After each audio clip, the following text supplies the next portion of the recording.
নমস্কার বন্ধুরা, Shubhra blog and কুকিংয়ের পক্ষ থেকে আমি শুভ্রা সকলকে গুড মর্নিং জানিয়ে আবার একটা নতুন ব্লগ নিয়ে তোমাদের সামনে হাজির হয়ে গেছি। আশা করি যে যেখানে সবাই ভালো আছো, সুস্থ আছো, সেই সাথে বড়দের প্রণাম রইল, ছোটদের বুক ভরা ভালোবাসা। আজকে সকাল থেকে ব্লগটা শুরু করে দিয়েছি। সকালে পুজোটা করে তারপর ছাদে চলে এসেছি জামা কাপড়গুলো মিলতে। এখন সেভাবে পিরাপিটা গাঁথা হয়নি, ওটা গাঁথা হলে তারপর তারগুলো টাঙাবো। এখন ওই সিকের উপরই দড়িটা টেনে ওই জামা কাপড় মেলার মতো শুধুমাত্র একটু দড়ি টাঙিয়েছি। তাও খুব বড় জিনিসগুলো যেগুলো বিছানা চাদর এগুলো কিন্তু টাঙানো হয় না, কারণ এখনও তো মিস্ত্রি কাজ সম্পূর্ণ হয়নি। এই মিস্ত্রি কাজ যে কবে সম্পূর্ণ হবে সেটা কিছু ভেবেই পাচ্ছি না। ভালো লাগছে না, জানো তো, বিরক্ত লাগছে। এইদিকে দেখো অনেকটা টাইম চলে এসে এবার দুপুরের কিন্তু রান্না বান্না করব। দুপুরে রান্না বান্না কি, কালকে যেহেতু বিটের পরোটা করেছিলাম, ছেলের ইচ্ছা, আগের বছর আমি বিট দিয়ে ভাজা করেছিলাম। বিট ভাজাটা খেতে কিন্তু ছেলে খুব ভালো লেগেছিল। ছেলে বলল যে মা, তুমি আজকে ওই বিট ভাজাটা করো, ভাতে বিট ভাজা খাবো। তাই বিটটাকে গ্রেট করে নিয়েছিলাম। চাইলে কিন্তু তোমরা বটি দিয়ে কুচি করতেও পারো।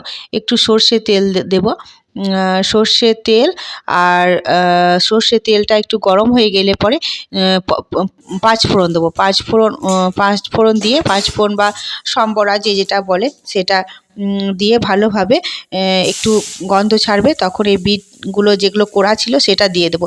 এই বিট ভাজাটা দিয়ে কিন্তু না, সত্যি গরম গরম ভাত কিন্তু শুধু এই বিট ভাজা দিয়েই কিন্তু পেরিয়ে যাবে। খুব খেতে খুব ভালো লাগে, জানো তো, এই বিট ভাজা দিয়ে ভাতটা। তা ভালোভাবে কিন্তু অল্প আঁচে নাড়তে হবে, না হলে কী হবে জানো তো, পুড়ে যাবে। আর বিটের ভেতর থেকে একটু জল বেরোবে, তো এতেই কিন্তু বিটটা সিদ্ধ হয়ে যাবে। আর বিটটা যেহেতু আমি গ্রেট করে নিয়েছি, গ্রেটারে করে একদম মিহি করে হয়ে গিয়েছে, ওই জন্য কিন্তু সিদ্ধ হতে কিন্তু খুব একটা টাইম লাগবে না।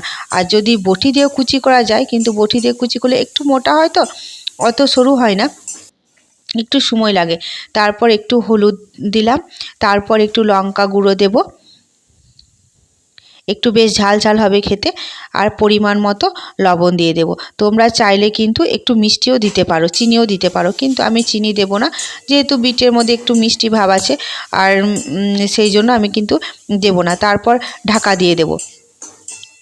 ঢাকনা খুলে দেখো বিটটা কিন্তু আমার পুরো হয়ে গেছে। ভালোভাবে কিন্তু নেড়ে নেব আর একবার।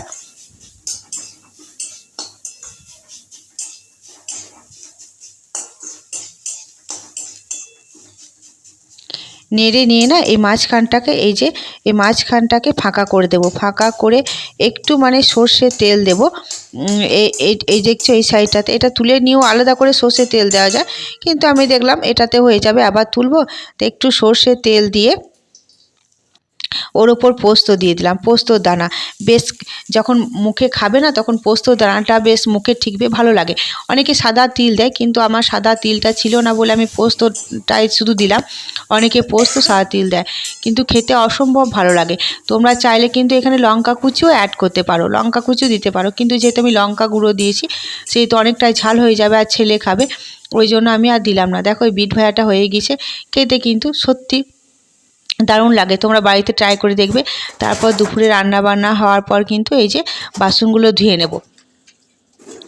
আর বাসনগুলো ধুয়ে নিয়ে তারপর মেয়েকে স্কুল পাঠানোর জন্য রেডি করার আছে, নিজেও রেডি হব।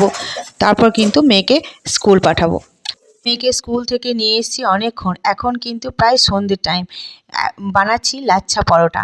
অনেক দিনে ইচ্ছা ছিল লাচ্ছা পরোটা, কোনো দিন করিনি, আজকে ফার্স্ট টাইম করলাম। আমি কিন্তু এটা আটা দিয়েই করছি, ময়দা দিয়ে করিনি। প্রথমে আটা নিয়ে নিয়েছি, তারপর লবণ দিয়েছি, তারপর কিন্তু চিনি দেবো, দিয়ে ভালোভাবে কিন্তু, আর চিনি দেওয়ার পর একটু সুজি দেব, যেহেতু একটু ক্রাঞ্চি টাইপের হবে, তো বেশ খেতে মচমচে হবে, ওই জন্য সুজি দিয়ে ভালো করে শুকনো উপকরণগুলোকে ভালো করে কিন্তু মাখিয়ে নেব। আর দুধ দেব, ও একটু গরম কুসুম কুসুম গরম দুধ দেব। আর যেহেতু আমার আটাটা খুব পরিমাণ অল্প, তো যেহেতু 4-5টা করব, ছেলে মেয়ের জন্য, সেহেতু কিন্তু আমি দুধ দিয়েই মাখালাম। আর যাদের পরিমাণটা একটু বেশি হবে, দুধ আর গরম জল দিয়ে কিন্তু মাখাতে হবে। তাই এটা আমি ভালোভাবে চলো মাখিয়ে নিই। আর ময়দা দিয়েও কিন্তু করা যায়, আর ময়দা দিয়ে আমি করলাম না এই জন্য ইচ্ছা করে, কারণ ময়দা 1 নম্বর আমার বাড়িতে ছিল না, আর আটাটা ছিল, এবং আটাটা দিয়েই করলাম। আটাটা দিয়ে করে দেখি কেমন লাগছে। তারপর এই যে ঘি বা সাদা তেল দিয়ে কিন্তু ভালোভাবে কিন্তু এটাকে মেখে নিতে হবে, আর এটাকে কিন্তু নরমভাবে মাখতে হবে। তারপর একটা সাদা কাপড়, ভেজা সাদা কাপড় বা এমনি যে কোনো একটা ভেজা কাপড় দিয়ে কিন্তু বেশ আধ ঘন্টার মতো রেখে দিতে হবে, যাতে জিনিসটা আরও নরম হয়। আমি আধ ঘন্টা রাখিনি, আমি 1 ঘন্টার মতো রেখেছিলাম। তারপর ঢাকা খুলে, মানে আমি মাখিয়ে নিয়েছিলাম, তারপর ঢাকা দিয়ে মেয়েকে পড়তে বসিয়েছিলাম। অনেকটা টাইম হয়ে গিয়েছিল, তারপর ঢাকা খুলে এই যে একদম নরম হয়ে গিয়েছে। লিচি কেটে নেব, মানে রুটি যেমন করি তার থেকে কিন্তু একটু মোটা সাইজে কাটতে হবে। কেটে কিন্তু এইভাবে ঢাকা দিয়ে রেখে দিতে হবে, কারণ ওপরটা শুকিয়ে গেলে হবে না, তাহলে মানে সে খসখসে টাইপের হয়ে যাবে। আমি কিন্তু আজ চাকা বেল্লাতে বেলবো না, মাটিতেই বেলবো, কারণ এটা অনেকটা একটু লম্বা করতে হবে। তা চলো একে একে এইভাবে মানে একটা বেলে তোমাদেরকে দেখায়।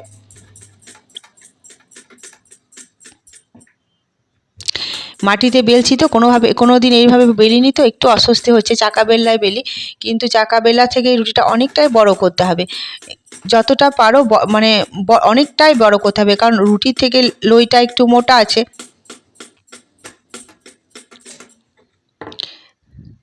দেখতে পাচ্ছ কতটা বড় হয়েছে। তারপর আমি ঘি দেব, তোমরা চাইলে কিন্তু সাদা তেলও দিতে পারো।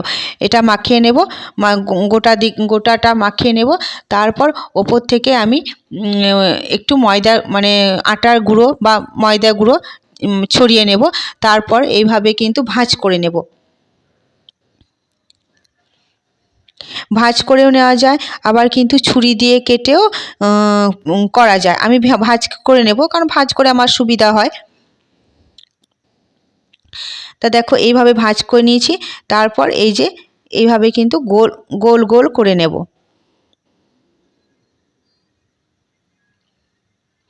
গোল করে এই মুখটা পেছন দিকে এই সাইডে গুজে দেবো, তাহলে কি হবে, বেলার সময় এটা আর বেরোবে না।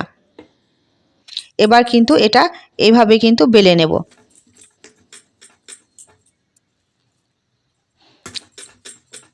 আর পুরোটা কিন্তু ভাঁজ ভাঁজ হয়ে যায়। এইভাবে কিন্তু একে একে সব পরোটাগুলো বেলে নেব। বেলে নেওয়ার পর প্রথমে চাটুতে, মানে রুটি যেমন সেঁকি সেরকম এপিঠ উপিঠ করে সেঁকে নেব। আজকে আটা দিয়ে করলাম, এর পরের দিন আমি ময়দা দিয়ে করব, দেখব কেমন খেতে লাগে।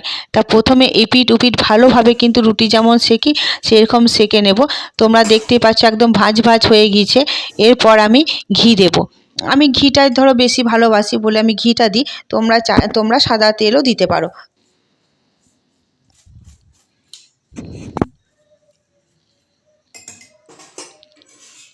একটা উল্টিয়ে নিলাম, তারপরে কিন্তু আর এক দিকটা উল্টিয়ে নেব। একদিকটা উল্টে নিয়ে আরেকটু ঘি দিয়ে দেব।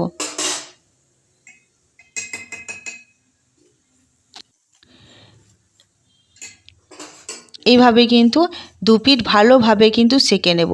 আমার একটু মানে আঁচটা একটু বেশি হয়ে গিয়েছিলো বলে পোড়া পোড়া হয়ে গিয়েছে, কিন্তু খেতে কিন্তু অসম্ভব সুন্দর হয়েছে, ভালো হয়েছে একদম। ছেলেকে জিজ্ঞেস করলাম, তাও বললো যে একদম লাচ্ছা পরোটার মতনই লাগছে। তাই এইভাবে একে একে একে একে সমস্ত পরোটাগুলো কিন্তু আমি করে নেব। এই যে আমার সমস্ত পরোটা রেডি, তোমাদেরকে চলো দেখায়। এই লেয়ারগুলো দেখো, প্রত্যেকটা পরোটার কিন্তু লাচ্ছা পরোটার যে লেয়ারগুলো থাকে এত সুন্দর হয়েছে না, সত্যি আমি নিজেও কোনোদিন ভাবতে পারিনি প্রথমবার এরকম করে এত সুন্দর জিনিসটা দাঁড়াবে। তা দেখো কত সুন্দর ভাঁজ ভাঁজ, একদম পুরো একদম ক্রিস্পি হয়েছিল, দেখেই বুঝতে পারছো এত সুন্দর হয়েছিল না। সত্যি কথা, আমি নিজে জিনিসটা করেছি বলে মানে বলছি না, অসম্ভব কিন্তু সুন্দর হয়েছিল। তোমরা দেখতেই পাচ্ছ প্রত্যেকটা পরোটা কিন্তু এইভাবে হয়েছে, এইভাবে কিন্তু পুরোটা ক্রিস্পি হয়েছে, খুব সুন্দর হয়েছে। দেখো প্রত্যেকটা একদম প্রত্যেকটা এত সুন্দর হয়েছে নিজেও ভাবতে পারিনি। সত্যি দারুণ সুন্দর হয়েছে, আর খেতেও কিন্তু টেস্টটা কিন্তু অসম্ভব সুন্দর হয়েছিল, দারুণ সুন্দর হয়েছিল খেতে। তো চলো, আজ আমার তো লাচ্ছা পরোটা একদম রেডি হয়ে গেছে। এবার কিন্তু একদম গরম গরম আছে, ছেলে মেয়েকে খেতে দিয়ে দেবো, নিজেও কিন্তু খেয়ে নেব। তো চলো, আজকের এই ব্লগটা আমি এখানেই শেষ করছি। যদি ভালো লাগে তাহলে একটা লাইক করে দিও, একটা কমেন্ট করে দিও। আর আমার চ্যানেলটি যারা নতুন দেখছো তারা প্লিজ আমার চ্যানেলটিকে সাবস্ক্রাইব করে দিও। আর প্লিজ সবাই স্কিপ না করে পুরোটা যেন দেখো, আমার মানে ভিডিওটা পুরোটা যেন দেখো। তা আশা করি সবাই ভালো থেকো। সবাইকে গুড নাইট জানিয়ে বিদায় নিচ্ছি। দেখা হবে পরে একটি ব্লগে।